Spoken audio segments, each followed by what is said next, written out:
नहीं, global markets में हमने देखा एक तरफा बिकवाली का दबाव बनता दिखाई दिया है और 2 सेशन से वो प्रेशर माउंट हो रहा है और भारतीय बाजार आज जाके कुछ करेक्शन दिखा रहे हैं। तो 87 अंकों का नुकसान निफ्टी 50 में। निफ्टी बैंक भी आपकी स्क्रीन पर लेकर आएंगे, यहाँ पर दबाव ज़्यादा दिख रहा है। 350 अंकों का नुकसान इधर बनता दिखाई दिया है। आज आपको एडवांस डिक्लाइन रेशियो भी नेगेटिव टेरिटरी में ही दिखाई देगी क्योंकि मिड कैप इंडेक्स भी करीब 300 पॉइंट लुढ़क चुका है। ग्लोबल सेंटिमेंट बिगड़ रहा है क्योंकि फेडरल रिजर्व की तरफ से अब लोगों में फिर डर बैठने लगा है कि एक और रेट हाइक आता हुआ दिखाई दे और वो शायद इसी महीने के अंत में देखने को मिले। बैंकों में प्रेशर, आईसीआईसीआई, एचडीएफसी जैसे दिग्गजों ने दबाव डाला। आज इन्फोसिस में मुनाफा वसूली हावी हुई है। दूसरी तरफ रिलायंस इंडस्ट्रीज का साथ है। भारती में कुछ तेजी और टाइटन में हमने देखा है अच्छे Q1 अपडेट के बाद खरीदारी के अंश जरूर देखने को मिले हैं। तो ये फिलहाल आपके लिए अब तक का मोड है मार्केट का। अब ऐसे में आपकी क्या स्ट्रैटेजी हो आज के दिन और मोस्ट इम्पॉर्टेंटली हमारे जानकारों की अप्रोच क्या रहेगी इस मार्केट में और उनके ट्रेड्स क्या बैठ रहे हैं, किस तरफ बैठ रहे हैं, उस सब पर बातचीत होगी।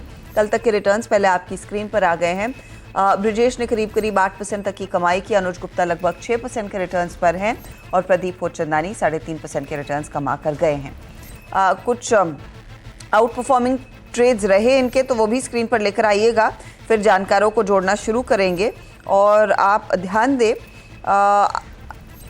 कुछ स्पेसिफिक स्टॉक्स थे जिनके बल पर हमने देखा था हमारे जानकारों ने काफ़ी एक्शन अपने पोर्टफोलियो में रखा। स्पेशली अनुज ने एक बहुत तगड़ा कमबैक किया है।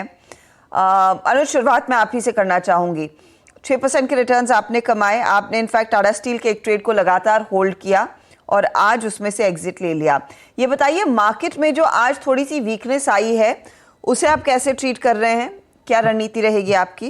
Sir good morning. देखिए, इंटरनेशनल क्यूज जो आए, फेडरल बैंक के कल जो यूएस के डेटा आए थे, तो उससे ये लगा कि आगे इंटरेस्ट रेट इंक्रीज कर सकते हैं और एक्सपेक्टेशन है कि एक इंटरेस्ट हाइक जो है वो आता हुआ दिखाई देगा। तो उसकी वजह से हमने देखा पूरे ही एसेट क्लास में एक गिरावट देखने को मिली, चाहे वो कमोडिटी हो चाहे वो इक्विटी हो, यहाँ पर एक सेलिंग आता हुआ दिखाई दिया। तो इंटरेस्ट रेट का जो प्रेशर है वो हमने पूरे ही अक्रॉस द ग्लोब सेक्टर में आता हुआ दिखाई दिया। मुझे लगता है कि अभी हालांकि इंडियन मार्केट के लिए कोई ऐसा नेगेटिव पॉइंट नहीं है, बट हाँ डोमेस्टिक यूज थोड़े से यहाँ पे नेगेटिव आते हुए दिख रहे हैं। तो मुझे लगता है कि आज के ट्रेडिंग सेशन में स्टॉक स्पेसिफिक मोमेंटम आपको देखने को मिल सकता है। हालांकि जो ट्रेंड है हमारा निफ्टी या बैंक निफ्टी का, वो भी पॉजिटिव है। आज एक महज एक प्रॉफिट बुकिंग है क्योंकि हमने पूरा हफ्ता पॉजिटिव ट्रेंड लिया है और कहीं ना कहीं देखे तो वीकेंड भी है, तो एक प्रॉफिट बुकिंग यहाँ पर आता हुआ दिखाई दिया। मार्केट थोड़ा सा ओवरबॉट जोन में था, उसकी वजह से हमने एक प्रॉफिट बुकिंग आता हुआ दिखा। वहीं अगर हम देखें तो रुपी जो है वो भी ऑलमोस्ट 82-80 के आसपास आता हुआ दिखाई दिया। करीबन ₹1 की यहाँ पे गिरावट हमने देखी है, तो वहां से भी थोड़ा सा एक नेगेटिव ट्रेंड आता हुआ दिख रहा है। तो मुझे लगता है कि 1 या 2 दिन मार्केट थोड़ा सा ऐसे एक रेंज में रहेगा, थोड़ा बहुत सेलिंग प्रेशर देखने को रहेगा। बट हाँ, नीचे अगर डिप मिलते हैं तो वहां पर मुझे लगता है कि खरीदारी के ट्रेड आपको देखने को मिलेंगे। डिप्स पर खरीदारी का मौका बनता हुआ दिखाई देगा। ब्रिजेश, आपकी अप्रोच क्या रहेगी इस मार्केट में? हाँ, मुझे भी यही लगता है मैडम, कहीं ना कहीं ये वीकेंड के चलते थोड़ा सा प्रॉफिट बुकिंग देखने को मिल रहा है। 19,500 पे काफी सारे कॉल राइटिंग्स थे जिसकी वजह से शायद थोड़ा सा प्रॉफिट बुकिंग देखने को मिल रहा है। 19,400 से 19,300 का डिक्लाइन पे वापस सपोर्ट है। मेजर सपोर्ट 19,200 के लेवल पे है। मुझे लगता है कि कहीं ना कहीं हम ये 19,500 के लेवल्स भी पार कर जाएंगे। 19,600 से 19,800 का ऊपरी तरफ में व्यू है, तो व्यू काफी स्ट्रॉन्ग पॉजिटिव बायस है। बैंक निफ्टी में एक 46,000 का डेफिनेटली एक रेजिस्टेंस है, जहां पे मुझे लग रहा था कि ये रेंज रहेगा बैंक निफ्टी के लिए 45,000 से 46,000 तक। बट नियर टर्म में ड्यूरिंग ये पूरा महीना बाकी है, मुझे लगता है ये लेवल्स निकल जाएंगे। बैंक निफ्टी को मैं 46 के ऊपर देख रहा हूँ और निफ्टी भी मैं करीब 19,800 के आसपास ये ड्यूरिंग द मंथ में देखूंगा। तो बाय एंड डिप्स की अप्रोच रखनी चाहिए। स्टॉक स्पेसिफिक एक्शन होगा। आज आईटी स्टॉक्स में मोमेंटम देखने को मिला है नतीजों के आने के पहले, तो मुझे लगता है आईटी स्टॉक्स पे हम ट्रेडिंग की अपॉर्चुनिटी देख सकते हैं।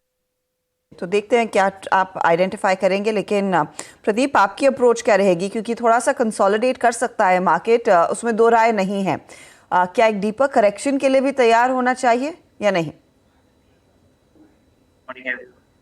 तो बिल्कुल एक कंसोलिडेशन का फेज जिसका हम वेट कर रहे थे, क्योंकि जैसे दोनों जानकारों ने भी बताया कि मार्केट ओवरबॉट टेरिटरी में जरूर थे और उसमें से हम ये करेक्शन देख रहे हैं। निफ्टी के अर्ली चार्ट्स पे मैं सपोर्ट देख रहा हूँ करीबन 19,350 से 330 के रीजन में। अगर ये सपोर्ट ब्रेक होता है तो करेक्शन डीपन जरूर हो सकता है। बैंक निफ्टी अपने आर्ली चार्ट्स में इमीडिएट सपोर्ट थे उसको ब्रेक ऑलरेडी कर चुका है, तो यहाँ पे मेरे हिसाब से और करेक्शन की गुंजाइश है। मिड कैप और small cap indices early charts में अपने सपोर्ट्स को अप्रोच कर रहे हैं, तो मेरे हिसाब से इस ऐसे मार्केट में थोड़ा सा लाइट रहना चाहिए, पोजीशन हल्की रखनी चाहिए। और ये जो लेवल्स टूटते हैं निफ्टी में, जैसे हमने मेंशन किया, तो एक डीपर करेक्शन की भी पॉसिबिलिटी है नेक्स्ट वीक में। ओके तो ये डीपर करेक्शन आ सकता है, तो prepare for the worst and hope for the best जो कहते हैं, वही स्ट्रैटेजी अपना कर चले। चलिए एक एक करके आपके ट्रेड्स में अब देखती हूँ। प्रदीप ने इनफैक्ट सारे अपने ट्रेड्स कल और आज में निपटा लिए। आज सुबह में मेदांता जो इनफैक्ट 2 ट्रेडिंग सेशन से कैरी कर रहे थे, वहाँ पर 689.60 पर प्रॉफिट बांधा।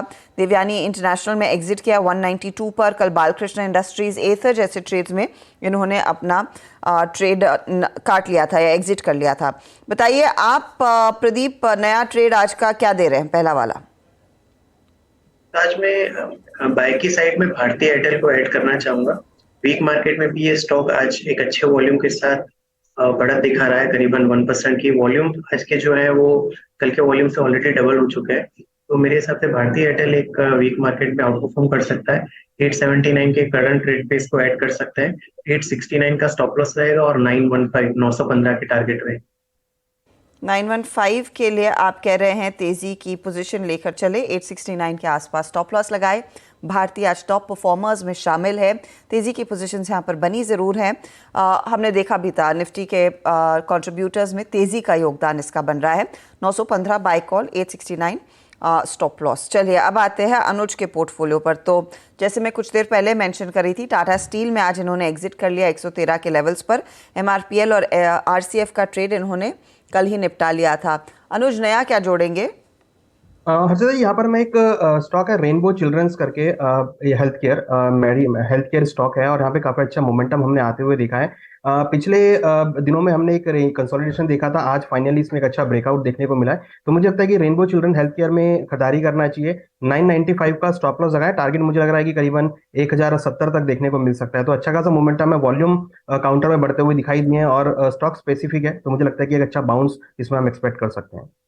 जी हाँ, Rainbow children's health care primarily एक हॉस्पिटल चेन है और 1070 का टारगेट आप लगा कर चले। 995 का दरअसल आप स्टॉप लॉस लगाएंगे इस पर्टिकुलर ट्रेड में। काफ़ी दिनों बाद दरअसल इस स्टॉक की बात हुई है, लेकिन हाँ, जब चलता है अच्छे वॉल्यूम्स पर चलता है और पेडिग्री डिसेंट है इस कंपनी की।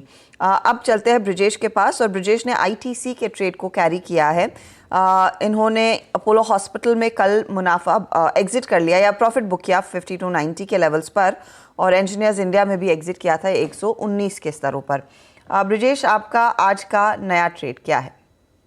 हाँ मैडम, एक्चुअली मैं भी भारतीय एयरटेल पे ही व्यू लेके चल रहा था। मुझे भी लग रहा था भारतीय एयरटेल में अच्छा मूव आएगा, तो अभी मैं भारतीय दे नहीं सकता हूँ, तो मैं सन फार्मा में बेट करना चाहूंगा। मुझे लगता है सन फार्मा के जो लॉन्ग टर्म के जो चार्ट है काफी पॉजिटिव है, तो मुझे लगता है, और एक ट्रेडिंग अपॉर्चुनिटी और पोजिशनल अपॉर्चुनिटी दोनों ही मुझे सन फार्मा में नजर आता है। तो सन फार्मा मेरे लिए बाय रहेगा 1044 में करंट प्राइस में। मेरा स्टॉप लॉस जो रहेगा 1022 का लेके चलूंगा, और जो टारगेट है वो 1095। तो एक ट्रेडिंग बेट है, 2 से 3 दिन का व्यू है, इसमें तेजी करके चलना चाहिए। तो सन फार्मा में एक अपॉर्चुनिटी 1043 की के आसपास ये स्टॉक है, आप तेजी करके चले। टारगेट 1095 का रहेगा और स्टॉप लॉस 1022 का। ये है फिलहाल इस समय का बाय साइड का ट्रेड ब्रिजेश की तरफ से। डिफेंसिव काउंटर्स पर ध्यान दिया जाए। टेक्नोलॉजी का जिक्र कुछ ही देर पहले प्रदीप कर रहे थे, और भारतीय ऑफ कोर्स एक कॉमन फैक्टर जो पहले प्रदीप ने दे दिया, वरना ब्रिजेश ने भी यही आइडेंटिफाई किया हुआ था। अच्छा, आप लोग